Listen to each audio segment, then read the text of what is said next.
"You're old. Go rot in a nursing home." Those words cut deeper than any wound. Imagine hearing them not from a stranger, but from the very child you raised, sacrificed for, and trusted. In a single breath, years of love and devotion are dismissed, leaving behind only betrayal and silence. That kind of cruelty doesn't just bruise the heart, it shatters it, forcing a choice no parent should ever have to make. Surrender to being discarded, or rise to reclaim dignity and freedom. This story begins where trust ends, and where resilience takes its first breath.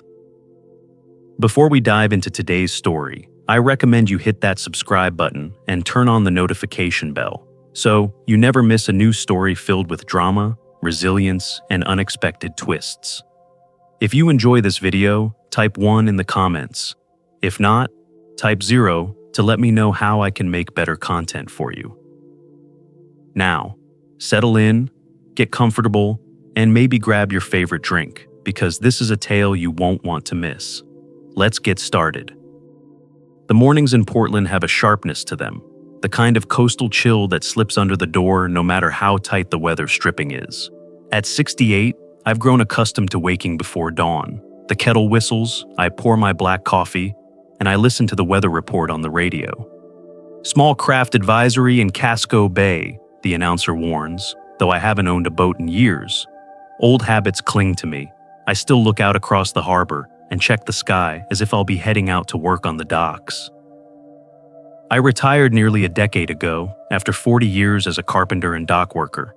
My body carries those years in every scar and stiff joint, but I take a certain pride in knowing that I built with my hands what others only talked about. My Cape-style home, perched just a few blocks from the bay, is my greatest creation. Grace and I bought it in 1996, a tired old place in need of more repairs than anyone sane would attempt. She had faith in me. Board by board, room by room, I remade it into something warm and lasting. The oak floors still shine from the oil I rubbed into them. The bay window, Grace's dream, frames the sea like a painting. Every corner holds some trace of our partnership. Grace has been gone 3 years now. Cancer took her quietly, though the silence she left behind has been anything but quiet. Her photograph sits on the mantle, the same smile frozen forever, her favorite blue scarf wrapped around her shoulders. I talk to her sometimes. The clock ticks in answer, and it feels like a conversation of sorts. When the loneliness presses too hard, I whisper about the weather, about the neighbors, even about the soup simmering on the stove. She used to say I gave too much of myself away, that my generosity would leave me tired. She was right. Without her, the house feels too large, though I keep it spotless, as if she might walk back in and inspect my work. My daughter Lauren lives in Boston now, a 2-hour drive south. She calls weekly, her voice brisk and warm all at once. "Did you eat enough today, Dad? Do you want me to place an order for groceries?" she asks. I answer lightly, never admitting that sometimes leftovers sit too long in the fridge, or that I once left the burner on. I can hear the concern under her words, but I also sense something else. An edge, a faint tone that makes me feel like a child being checked on, rather than a father being loved. Still, I treasure those calls, even if I hang up feeling lonelier than before. Lauren's husband Blake is a salesman in software. He's polished, polite, always a little too smooth. At family dinners, he claps me on the back and calls me sir, as though I'm a client. I haven't minded. If Lauren's happy, then I've done my job. But I can't shake the thought that when they look at me, they see age first, not the man who once carried lumber through snow and hammered until his fingers bled to give his family a better life. December has arrived again. The neighbors have strung their lights, and I hauled down the old cardboard box of decorations from the attic. The plastic wreath is faded, the strings of bulbs tangled, but I hung them anyway. A child next door shouted in delight when they flickered on, and for a moment I felt like part of something bigger than myself. I baked pumpkin bread and wrapped it for Mrs. Henson across the street, just as Grace would have done. Traditions hold me steady. I know Lauren and Blake plan to come north for Christmas. Blake mentioned it would be on the way back from a work trip, which made it sound like an errand rather than a holiday. I brushed off the sting. I tell myself it doesn't matter why they come, only that I'll hear laughter in the house again, at least for a few days. Still, as I sit by the fire in the evenings, memories creep in. The first Christmas here, when Lauren was 6, we strung popcorn garlands while Grace sang carols. The year I worked double shifts to afford her college tuition, sneaking in just before midnight to assemble her bicycle by the tree. Every sacrifice is nailed into these walls, unseen but present. I sometimes wonder if Lauren remembers them the way I do. I've kept every receipt, college bills, the florist from her wedding, even the down payment checks when we first bought this place. Some might call it obsessive. I call it proof. Proof of what I built, of what I gave. They sit in folders in my desk, stacked neatly, a paper history of a man's devotion. On a crisp evening, I finished hanging the last of the Christmas lights. The house glowed softly against the snow, humble but proud. I carried the step stool inside and stood in front of Grace's photo. "We'll be together again in spirit, at least for Christmas," I whispered. The clock answered with its steady tick. I sat back in my chair, the warmth of the fire licking at my hands, unaware that the holiday ahead would test every ounce of patience and dignity I had left. For now, I let myself believe in the comfort of lights, in the illusion of family togetherness. The storm brewing in the shadows remained invisible, waiting for its time. If you're still watching and this opening struck a chord, comment number 1 below so I know you feel the weight of this betrayal. Now, let's move on to see how it all began. The call came on an ordinary Tuesday evening. I had just finished a bowl of chowder, the kind that tastes better on the second day, and was scraping the last bits into the sink when the phone rang. Seeing Lauren's name light up on the screen always lifted something in me. I settled into Grace's old chair, the leather still faintly smelling of her perfume, and answered with a smile in my voice. She asked the usual questions, whether I had eaten, if I was keeping warm, whether the woodpile out back was holding up for the stove. I told her not to worry, that I'd been out walking that morning, and the air was sharp but good for my lungs. I left out the part where I had nearly forgotten the pot simmering on the stove the day before, catching it just as the smell of burning coffee hit the air. I didn't want to give her another reason to think of me as fragile. Her voice carried that practiced concern, a mixture of daughterly love and faint impatience. She reminded me again about online grocery apps and gently pressed me to promise I'd let someone check in once in a while. I chuckled and reassured her. After a moment, she sighed, then said she needed to run. She and Blake were meeting investors for dinner. I told her I loved her, and she echoed the words quickly. Then the line went muffled. I was about to hang up my end when I realized something. The call hadn't disconnected. I froze, the phone still to my ear. There was the rustle of fabric, the muffled scrape of chairs, then her voice, clearer than I ever wanted to hear it in that context. "Blake, you see how he's deteriorating? Yesterday he nearly burned the house down. He's becoming a risk." The words sliced through me like cold steel. My hand tightened on the receiver. Blake's voice followed, flat and calculating. "It's time for a nursing home." "He's a burden, Lauren, and that house, it's worth close to $800,000. We could finally buy in Cambridge." My heart slammed in my chest. I stood there, staring at Grace's photograph on the mantel as the conversation continued. Lauren's tone shifted, stripped of any warmth. "I know. With the market right now, we could easily get 780, maybe more. We should act before he gets too confused to sign papers." Blake gave a low laugh. "Strike while he still trusts you. He'll think it's for his own good." They both chuckled then, the sound muffled through her purse but clear enough to sear itself into my memory. The spoon slipped from my hand and clattered against the counter. I couldn't move. The house, the very boards I had nailed into place, seemed to close in on me. I heard the pendulum clock ticking in the corner, each swing an accusation, a reminder of every hour I had worked overtime to pay tuition bills, wedding costs, car repairs, groceries when they were down on their luck.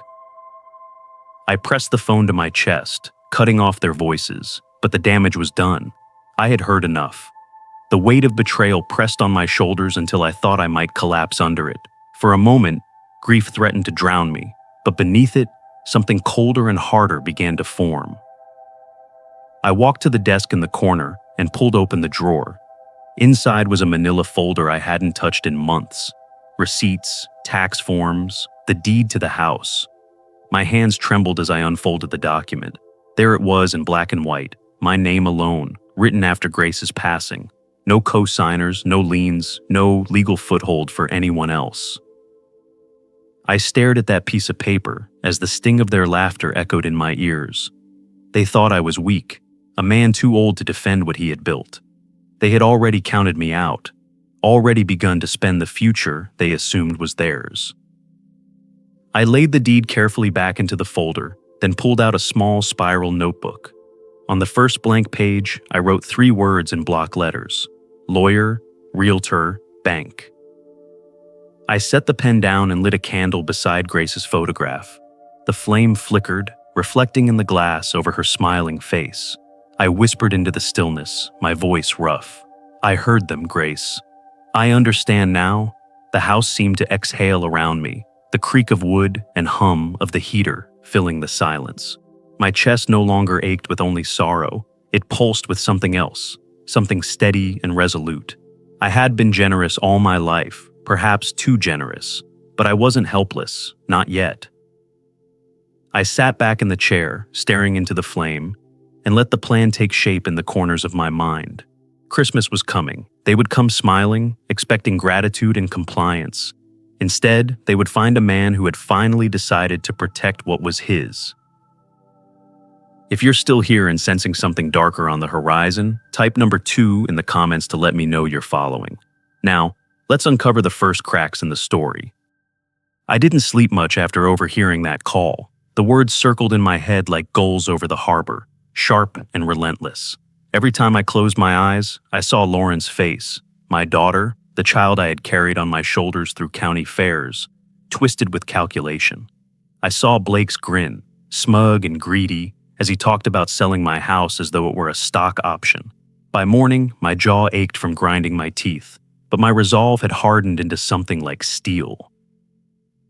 The sun rose cold and pale through the frosted windows. I brewed my coffee, strong and bitter, and sat at the kitchen table with my notebook open. 3 words stared back at me in block letters: lawyer, realtor, bank. If I did nothing, I'd become exactly what they said I was, a burden waiting to be managed. But I wasn't going to give them that satisfaction. By 10 o'clock, I had bundled myself in my heaviest coat and was walking the salt-dusted sidewalks of Portland. The air smelled of sea brine and wood smoke, the familiar scent of my life. I made my way to the brick building on Exchange Street, where Nora Patel's office had stood for decades.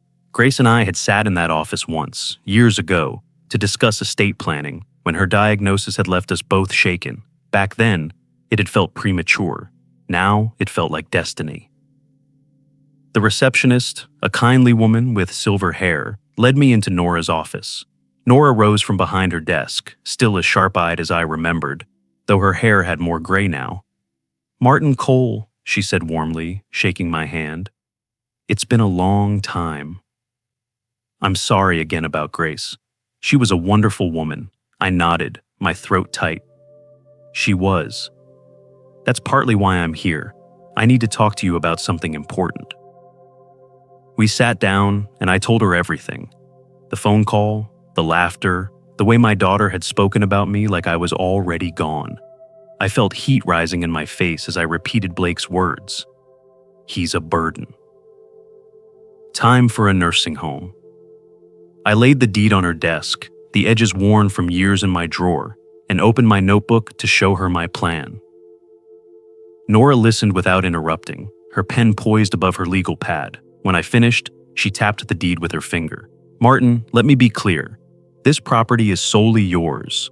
Legally, your daughter and her husband have no claim. They can't sell it, they can't force you into a facility, and they certainly can't touch your assets without your explicit consent." The relief I felt was immediate, but it was followed by a deeper sadness. That such assurances were necessary against my own child cut me more deeply than I could express. "However," Nora continued, "I do recommend we shore up your protections. A healthcare directive, a durable power of attorney, but assigned to someone you trust, not them. And if you decide to sell the house, we should discuss placing the funds into a trust so they're safeguarded. I nodded slowly. I don't want to be paranoid, but I can't ignore what I heard. Paranoid isn't the word, Nora said gently. Prepared is. She flipped through her notes, then looked at me in the eye. You mentioned wanting to act quickly. Winter isn't peak season, but waterfront homes in Portland are exceptions. Investors and cash buyers are always looking. If you want speed, I know someone, Frank Miller. He has a reputation for fast, discreet closings. I'd trust him myself. She slid a business card across the desk. I tucked it into my coat pocket, feeling the weight of it like a weapon. Then she hesitated. There's something else you should know. Yesterday, a document came across my desk. It was a power of attorney supposedly signed by you, granting authority to your daughter. It wasn't filed properly, and frankly, it was a poor forgery, but if it had landed on a less careful desk, she trailed off. The room tilted for a moment. A forgery? With my signature? She nodded grimly. I've already flagged it and kept a copy. We'll document this. It's sloppy, but it shows intent. Someone is moving faster than you think. My hands curled into fists on my knees. They hadn't just spoken words in the dark. They'd tried to make them real on paper. Grace's voice echoed in my head. Don't give her so much that she forgets to be grateful. She had forgotten. She and Blake both. I stood slowly, gripping the arm of the chair to steady myself. Thank you, Nora. You've given me clarity. Now I know what I'm up against. She rose too, her eyes kind but firm. Martin, remember, you're not powerless. You've built your life with your own two hands. Don't let anyone convince you otherwise. Outside, snow had begun to fall, dusting the cobblestones in white. I pulled my coat tighter and stepped into the street, the cold air biting but invigorating. The card in my pocket pressed against my chest with each step. Frank Miller, Realtor. The next piece of the plan. As I turned toward the harbor, I muttered under my breath, the words lost in the wind but solid in my heart. Not this Christmas. Not ever. If you're still watching and this twist shocked you, drop number 3 in the comments so I know you're with me. Now, let's see how the first big conflict unfolds. Frank Miller pulled into my driveway 2 afternoons later, his SUV crunching over the salted gravel. He was a tall man in his mid-40s, sharp suit under a wool coat, and he carried himself like someone who had spent years walking through strangers' homes, sizing them up in minutes. I opened the door before he could knock, and his eyes immediately scanned the cedar siding, the trim work around the porch windows, the way the roofline sat solid and true.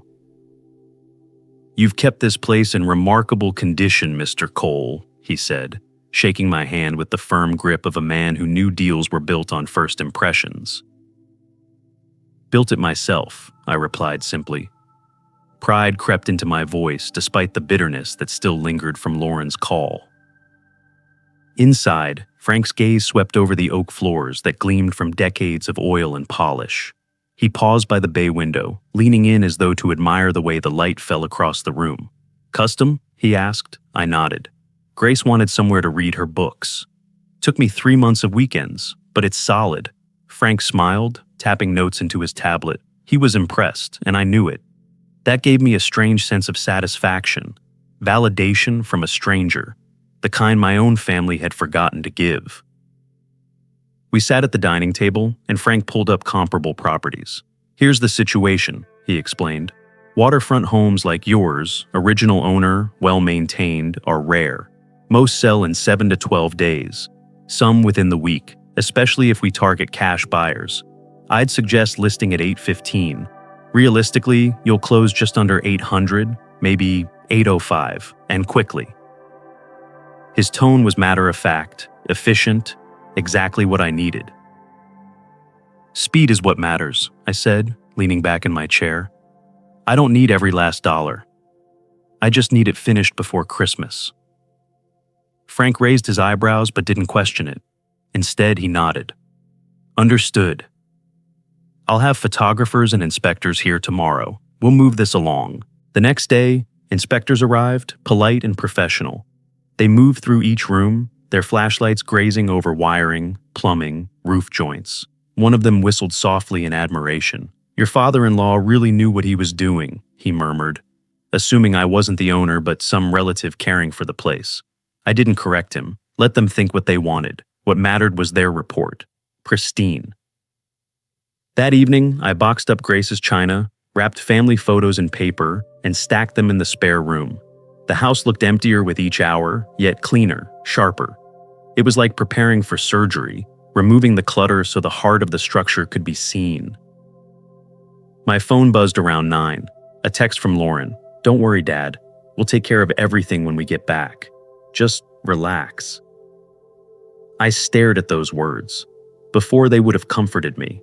Now they dripped with menace, like a warning disguised as kindness. I typed a short reply, "Thanks, sweetheart," and set the phone face down on the counter.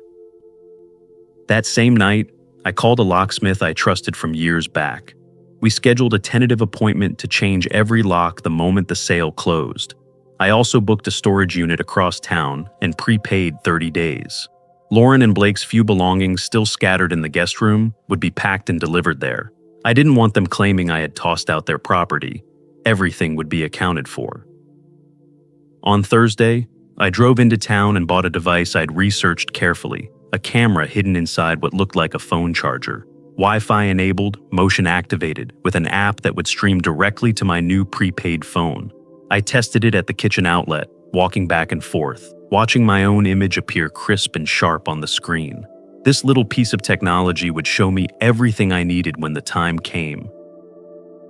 A Friday morning, I walked into Pine Coast Bank. A young banker in a crisp suit guided me to a private office. I explained I wanted to open a premium client account with strict privacy.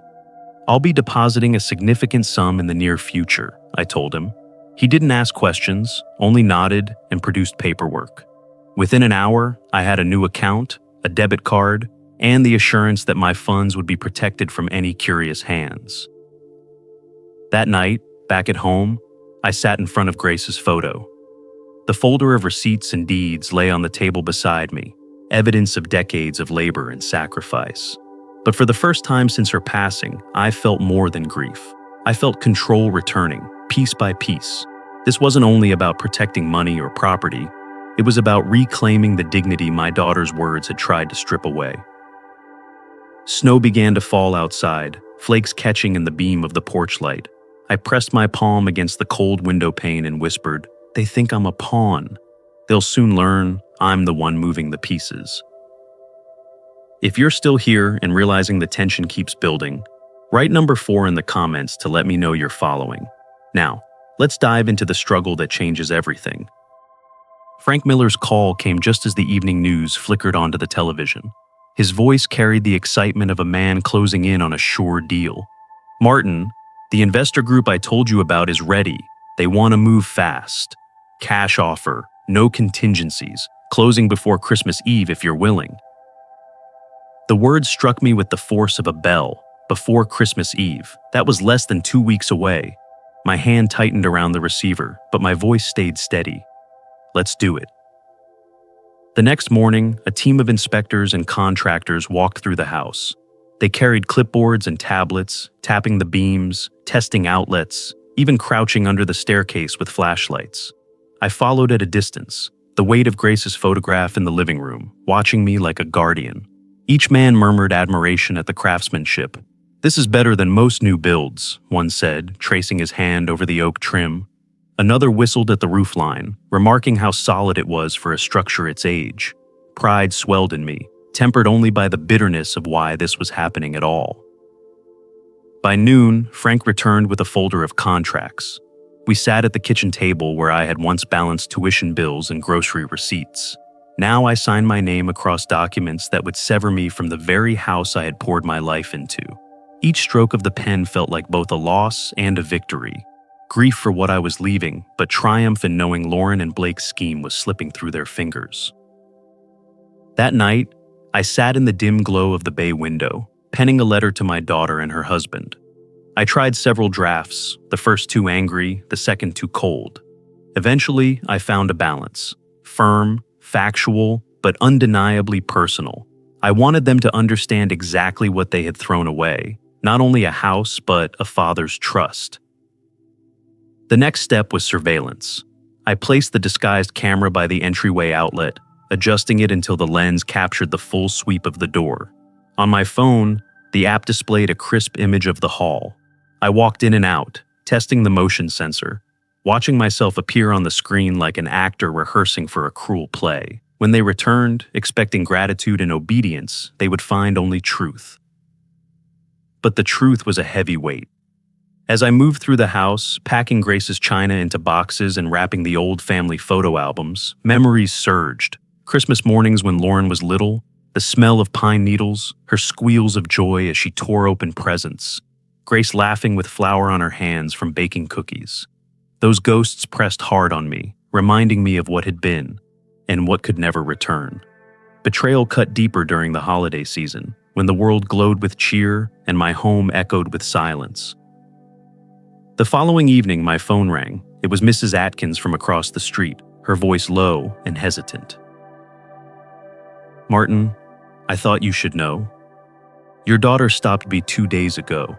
She asked me strange questions about whether you've been forgetful lately, whether you've left the stove on, things like that." I thanked her, keeping my tone calm, but inside fury roared. So, it wasn't enough for Lauren to scheme behind my back. She had begun planting seeds in the neighborhood, building a case of frailty and incompetence. I pictured her smiling sweetly while poisoning the well of my reputation. That night, I sat at the kitchen table, fists clenched until my knuckles went white. Every instinct screamed to call her, to confront her with the truth. But I knew better. If I tipped my hand now, the trap would never spring. I had to wait. I had to let them walk into the snare with confidence still painted on their faces. Meanwhile, the process marched forward. The sale date was confirmed, the storage unit booked, the locksmith ready. I coordinated the movers who would pack up Lauren and Blake's belongings and deliver them neatly labeled. Every detail was handled with precision, the way I used to measure twice and cut once. This was no different, only the stakes were my dignity instead of wood and nails. Outside, winter tightened its grip. The weatherman on the radio spoke of an incoming snowstorm, winds pushing in from the Atlantic. I stared out the window at the sky heavy with gray, knowing the storm inside my life was gathering just as fiercely. As the wind began to howl, I sealed the last box of belongings with a strip of tape and carried it to the hallway. Grace's photograph sat on the mantel, the candlelight flickering against the glass. I leaned closer, my voice low but resolute. Justice is coming. Then I extinguished the candle, leaving the house in darkness, the storm rattling against the windows. The stage was set. Christmas was no longer a holiday. It was the battlefield where truth and betrayal would meet head-on. The storm had rolled in overnight, leaving the world outside blanketed in white. I stood at the kitchen window, coffee mug warming my hands, watching snow swirl across the bay. It should have been a peaceful sight, but my mind was far from calm. Every gust of wind seemed to carry the echo of Lauren's voice. "He's a burden. It's time for a nursing home." The words refused to fade. The sale was nearly complete. Frank had called the evening before, telling me the final papers would be ready within 48 hours. "You'll just need to sign, and the wire transfer will go straight into your account," he'd said. His tone had been upbeat, but the weight of the decision pressed on me like a millstone. Selling the house wasn't just a financial move. It was cutting the cord to everything Grace and I had built. I wandered through the rooms, each one whispering memories. The living room where Lauren had unwrapped her first dollhouse. The hallway where Grace once taped up Lauren's report cards with pride. My footsteps echoed differently now, hollow and sharp against the floorboards. I paused in the bedroom, where Grace's photo still rested on the nightstand. "What would you do, Grace?" I whispered. The silence gave me no answer, but deep inside I already knew. I sat at the dining table with my notebook and unfolded the letter I had been drafting for Lauren and Blake. The first version had been pure anger, sharp words, accusations, a howl of betrayal. The second was cold, a list of facts like legal testimony. Neither satisfied me. I picked up the pen and began again, steady and deliberate. I wrote not as a victim, but as a man reclaiming his voice. Every line carried weight, what I had sacrificed, what I had overheard, and why I had chosen to act. By the time I signed my name at the bottom, my hands no longer trembled. Around noon, the phone rang. It was Nora, her voice tight. "Martin, I need you to be careful. We intercepted an attempt on your bank account this morning. Someone tried to gain access electronically, but the system flagged it. They didn't succeed, but it's clear they're already making moves." My chest tightened. "You mean Lauren and Blake?" "I can't prove it," she said, "but the timing is no coincidence. Don't underestimate how far they'll go." After I hung up, fury boiled beneath my ribs, but alongside it came clarity. Every scrap of doubt vanished. This wasn't just betrayal spoken in whispers. It was action, deliberate and dangerous. The choice was no longer between keeping peace or protecting myself. The choice was survival of dignity, independence, and sanity. That evening, I packed the last of my essentials: clothes, documents, Grace's jewelry box, the photo albums I refused to leave behind. Each item carried meaning, but I forced myself to be ruthless. Sentimentality had nearly cost me everything. Now, discipline would save me. I taped up the last box and set it by the door, ready for the movers.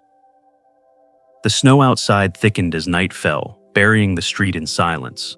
I walked through the house one final time, touching the walls like a farewell. Every nail, every beam, every floorboard had known my hands. For years I had thought I would die here, but now I understood that clinging to walls and wood meant surrendering myself to those who saw me as nothing more than a stepping stone to their future. Grace's voice seemed to echo in my head, as if carried on the hiss of the radiator. "Don't give her so much that she forgets to be grateful." My throat tightened. She had warned me long ago. I hadn't listened, but I was listening now. I returned to the living room and stared into the flicker of the candle by her photograph. "I can't undo what's been done," I murmured, "but I can make sure I'm not their pawn. I choose my life, Grace. I choose independence." Silence answered, but the weight in my chest eased. The decision was made. I would not confront Lauren or Blake before their return. Confrontation would give them room to argue, to twist, to plead. Silence would be sharper. Silence would strike when they least expected it. I locked the front door and slid the keys into my pocket. The wind rattled the windows, but inside I felt calm for the first time in weeks. Tomorrow I would sign the closing papers. In less than 2 days, this house would no longer be mine, and that was the point. As I stepped into the hallway, suitcase in hand, I whispered to the empty rooms, "This isn't the end. It's the beginning." The storm outside howled, but my path was clear. If you're still watching and feel the pressure rising, comment number 5 below so I know you're with me. Now, let's see the critical choice that decides it all. The closing office smelled faintly of fresh paper and coffee, the kind of scent that clings to every law firm and title company. I sat at a polished oak table, pen in hand. The stack of documents spread before me like stepping stones across a river. Frank guided me through each page, his voice steady, professional, almost cheerful. "Sign here, Mr. Cole." Initial there, I moved my hand carefully, making sure every letter of my name came out sharp and deliberate. Each signature severed another tie to the house I had built with Grace, but it also cut away the web Lauren and Blake thought they had woven around me. When the notary confirmed the final stamp and handed me the receipt, Frank smiled. "Congratulations. The funds will be wired within the hour. You've made a solid decision." I shook his hand, my grip firm, though my heart felt heavy. I left the office and drove back to the house one last time. The driveway was dusted with new snow, tire tracks from the inspector's van half buried already. I unlocked the door and stepped inside, pausing in the entryway. The warmth of the furnace wrapped around me, familiar and comforting. I carried my final suitcase to the truck, but lingered in the rooms, touching the walls as if they were old friends. The living room still smelled faintly of pine from the tree I'd once decorated with Grace and Lauren. The kitchen bore the marks of years of Sunday dinners and late-night cups of coffee. Upstairs, the master bedroom held her perfume, faint but undeniable, in the folds of clothes I had carefully boxed weeks earlier. I stood there a long time, my chest tightening, knowing it would be the last time I saw the house as mine. Finally, I turned the new key in the lock, leaving the original set on the counter for the buyers. The door clicked shut behind me. It sounded final, like the closing of a chapter that had lasted nearly 3 decades. The drive to my new apartment near the harbor was quiet, the truck's heater groaning against the cold. The building was modest, a red brick complex designed for seniors who valued independence. The manager, a kind woman named Mrs. Chen, had left my keys in an envelope. I carried my suitcase inside, the unfamiliar hallway echoing under my boots. The apartment was small, furnished simply with neutral chairs and a plain bedspread. It lacked the warmth of home, but it felt safe. It felt like mine.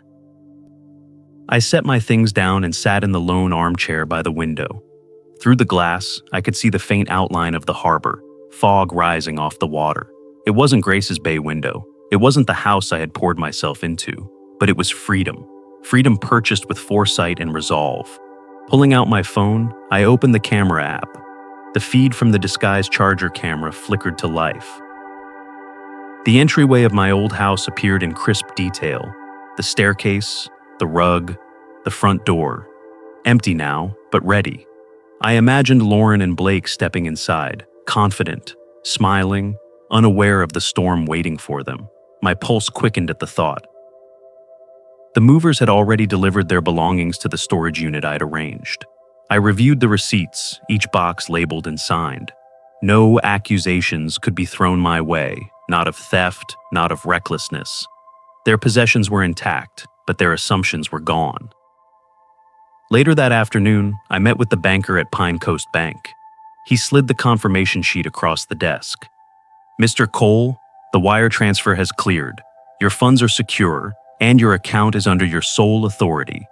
We've placed additional monitoring to alert you to any suspicious attempts." I tucked the paper into my folder, relief washing over me. Thank you. That's all I wanted. Security. Walking back to my apartment, the weight of it all finally pressed down. For the first time in years, I owned nothing but what I carried. No house, no furniture crafted with my own hands, no garden tilled with Grace at my side. Just money in the bank, and the knowledge that I had acted before a betrayal consumed me. It was liberation, yes, but bittersweet, tinged with grief. That night, the loneliness set in hard. I missed the familiar creak of the stairs, the smell of wood polish, the way the old furnace hummed like a lullaby. Sitting in the sterile apartment, I wondered if I had traded too much. But then I remembered Lauren's voice, cold and calculating, and Blake's smirk when he spoke of a Cambridge condo. The emptiness was painful, but it was mine. Solitude, I decided, was better than surrender. I uncorked a bottle of Grace's favorite wine I had saved, a deep red Bordeaux from a Christmas long ago. Pouring a glass, I raised it toward her photograph on the nightstand.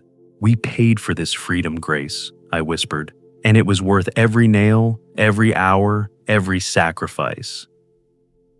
Outside, snow fell thick and silent, covering the city in white. I took a long sip, the taste rich and bittersweet, and felt the first flicker of peace settle in my chest. The apartment was quiet, almost oppressively so on the first night. I lay awake listening to the hum of the heater and the occasional creak of pipes in the walls. It wasn't the house, and it never would be, but as the days unfolded, I began to adjust.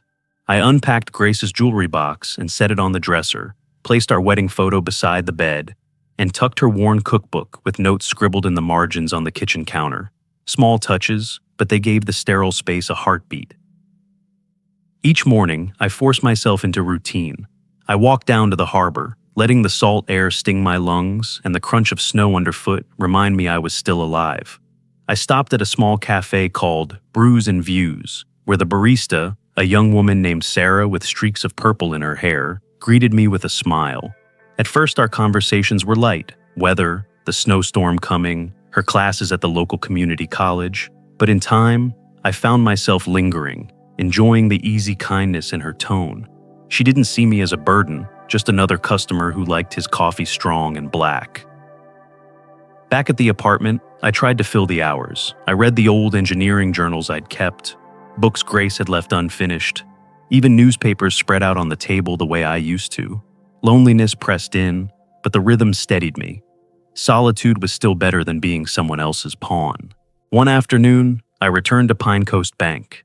David Morrison, the banker, welcomed me back with the kind of courtesy I hadn't felt from my own daughter in years. He walked me through additional security measures, dual authentication for transfers, alerts for any unusual activity, and written authorization required for all withdrawals. "Your funds are safe, Mr. Cole," he reassured me. "Only you can move them." I left with a folder of documents and a lighter heart, knowing Lauren and Blake's greedy fingers would never touch a dime. At night, I tested the camera feed from my old house. On my phone, the empty entryway stared back at me, silent and still. I checked it obsessively, imagining the moment the screen would come to life with their faces. Anticipation gnawed at me. Part of me ached with guilt. Was I being too harsh, shutting them out completely? But then I replayed their words, their laughter as they plotted to sell my life for their dream condo. The guilt hardened into steel. They had chosen betrayal. I had chosen survival. Still, the human heart resists simplicity. Some evenings I found myself staring at the ceiling, wondering if things could have been different. If I had been stricter with Lauren when she was younger. If I had said no more often, taught her the weight of gratitude. Regret is a heavy companion, but it walked beside me nonetheless. To keep from drowning in those thoughts, I looked forward. I searched bulletin boards for community activities. A flyer about a woodworking group caught my eye. Another listed volunteer opportunities at the Harbor Museum. I wasn't ready to commit, but the possibility stirred something faint but hopeful inside me. Life after betrayal might not just be survival. It could be living again. In quiet moments, Grace's voice returned to me. I'd sit with her photo and almost hear her whisper, "Don't let them break you, Martin. Live." That memory became my anchor. She hadn't endured years of sacrifice with me just so I could let our daughter tear me down. If I had to start over, I would do it with dignity. The weatherman's voice on the radio warned of a snowstorm set to hit the coast hard. High winds, whiteout conditions, power outages possible. It would arrive the same day Lauren and Blake were scheduled to return. The timing felt uncanny, as if nature itself were preparing the stage. I pictured them trudging up the snowy driveway, fumbling with keys that no longer fit, their faces falling when they saw the note taped to the door. That evening, the first flakes began to fall outside my window. I sat in the plain chair, the glow of my phone lighting my face. The camera feed showed the darkened hall of the house I no longer owned, waiting for its final act. I raised the phone slightly, like a toast, and whispered, "Tomorrow, they'll know the truth." If you're still here and can sense the storm before the final blow, type number 6 in the comments to let me know you're ready. Now, let's move toward the shocking reveal. The storm hammered Portland with the kind of ferocity that silences everything but the wind. From my apartment window, I could barely see across the street. Snow swirled in angry sheets, rattling the panes as though nature itself was warning that a reckoning was near. I sat in the plain armchair, coffee in one hand, phone in the other, the live camera feed glowing in the dim light. The empty hallway of my old house stared back at me, silent and waiting. For hours, I watched the feed, nerves tight as guitar strings. Every passing car made me lean forward. Every shadow stirred anticipation. By late afternoon, my patience was rewarded. Headlights pierced the snow, cutting a shaky path up the driveway.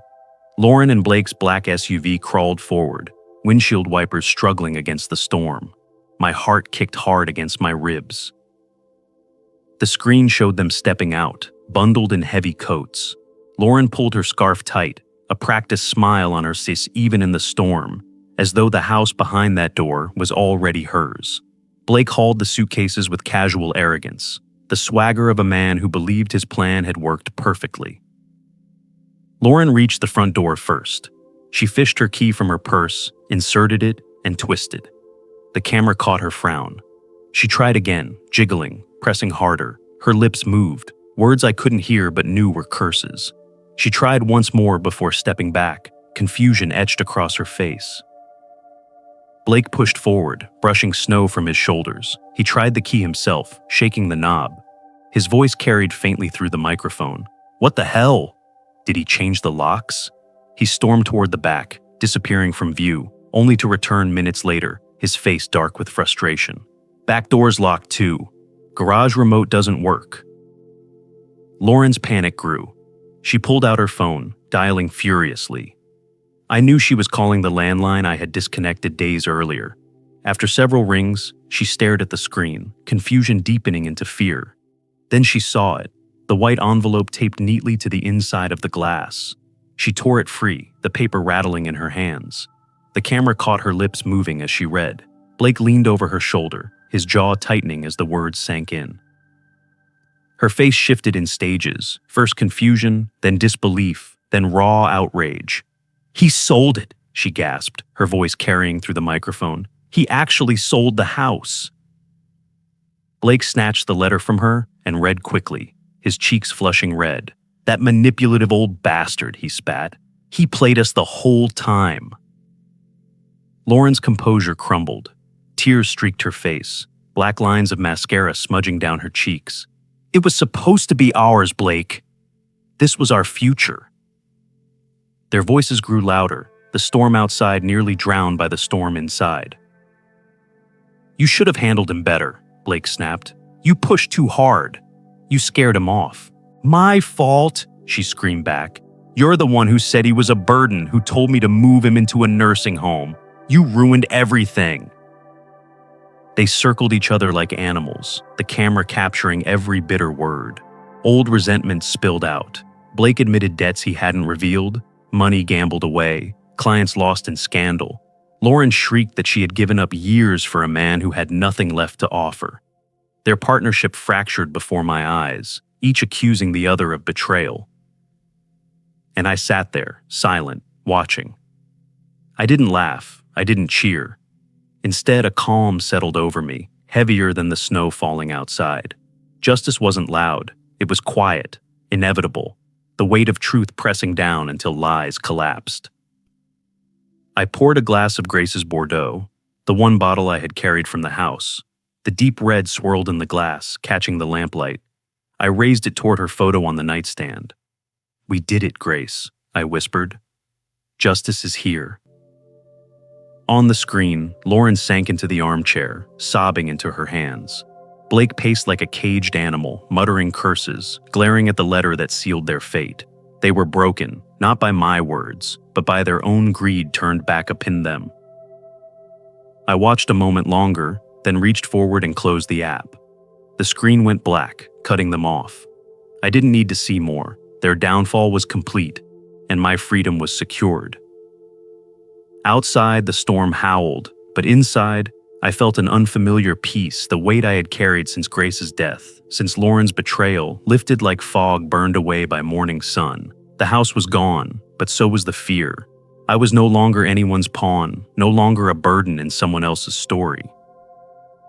I sipped the wine, savoring its warmth, and let the storm rage without me. The morning after the storm was bright and silent, the kind of silence only snow can bring. From my apartment window, Portland looked transformed, rooftops draped in white, streets muffled under thick drifts, the harbor frozen in patches of ice that glistened in the sun. I stood with my coffee, breathing in the calm. The storm had passed, and with it, the chaos of my old life. For the first time in months, I felt steady. The ache of loss was still there, but it no longer defined me. Selling the house hadn't just been about protecting money. It had been about reclaiming control, about proving to myself that I was more than the role my daughter tried to assign me. I wasn't a burden, and I wasn't confused. I was a man who had built his life once, and I could build it again. I thought of Grace as I always did in quiet moments. The house had been her dream as much as mine. Losing it felt like severing the last physical tie to her. But as I sat at my small table, the wedding photo propped beside my coffee, I realized the truth. Love doesn't live in wood and plaster. It lives in the choices we honor and the dignity we defend. Grace would have understood. She had warned me long ago about giving too much, about forgetting to protect myself. At last, I had listened. The letter I'd left for Lauren and Blake had said everything I needed it to. Their faces, captured on my phone as they read it, were etched into my memory. Shock, then fury, then the collapse of everything they'd built on greed. It wasn't joy I felt watching them unravel. It was release. Their betrayal no longer defined me. Their anger was no longer my problem. I had given them truth, and the rest was theirs to carry. I knew I wouldn't call them anytime soon. Perhaps someday, if they came to me with humility, there might be a conversation. But I owed them nothing now. The house was gone, the money secure, my independence restored. Whatever they did with their lives from here, it was no longer entwined with mine. I closed my eyes and imagined Grace beside me. Her smile was soft, her eyes kind, as though she were proud. "You did the right thing, Martin," I could almost hear her say. That vision steadied me more than any banker's reassurance or legal document. For the first time since her passing, I felt like I had kept a promise to her, not by clinging to the past, but by protecting the man she had loved. Later that afternoon, I walked down to the harbor. The air was sharp, every breath filling my lungs with cold clarity. Children laughed as they dragged sleds up the snowy embankments. A man walked his dog, leaving a trail of prints behind them. Life went on, simple and unburdened, and I was part of it again. I found myself thinking about the woodworking group I'd read about, the one that met on Saturdays. My hands still remembered the feel of oak and cedar, the rhythm of sanding and shaping. Perhaps I could build again, not a house this time, but smaller things, crafted by choice rather than necessity. Volunteering at the Harbor Museum crossed my mind too. Grace would have loved that idea, sharing knowledge, leaving something behind that wasn't just walls and memories. When I returned to the apartment, I poured the last of Grace's Bordeaux into a glass. I raised it toward her photograph. "To you, Grace," I whispered. "To freedom. To dignity." We paid dearly, but it was worth it. The wine was rich and warm, settling into me like truth. Betrayal often comes closest to home. That was the hardest lesson. But so does resilience. The very people who had tried to break me had, without knowing it, taught me how strong I truly was. They forced me to choose surrender or independence, and I had chosen life. I put on my coat and stepped outside. The sun was dazzling on the snow, and the air smelled clean, almost new. I stood for a long moment, listening to the crunch under my boots, watching my breath fog and vanish. Then I whispered to the quiet morning, "This is my life, and I'm taking it back." When betrayal cuts the deepest, it rarely comes from strangers. It comes from those we once trusted, from the places we once called safe. Yet within that pain lies a difficult but powerful truth.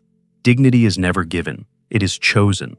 The measure of a life is not in the walls we build or the wealth we leave behind, but in the courage to protect our independence when others try to strip it away. Every season carries its storms, some of snow and wind, others of disappointment and betrayal. But storms are not meant to last. They clear the air, forcing us to see with sharper eyes. What seemed like loss becomes transformation. What felt like weakness becomes resolve. In learning to stand alone, one discovers strength that had been hidden all along. The journey forward is never about clinging to the past, but about honoring it. The memories that sustain us are not tied to possessions or property. They live in resilience, in the lessons that hardship etches into the soul. From sacrifice comes clarity, and from clarity, the power to begin again.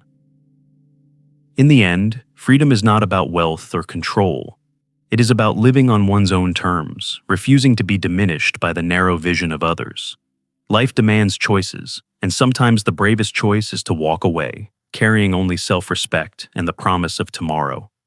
That is the triumph hidden within betrayal, the chance to reclaim a life that is truly one's own, no longer shaped by the hands of others, but guided by the quiet strength within. These turning points remind us that setting boundaries and valuing ourselves is not just an act of courage, it's the foundation of living with dignity. Now, I'd love to hear from you. What's one lesson from this story that you feel connected to, and how will you apply it in your own life? Let's grow together by sharing our thoughts.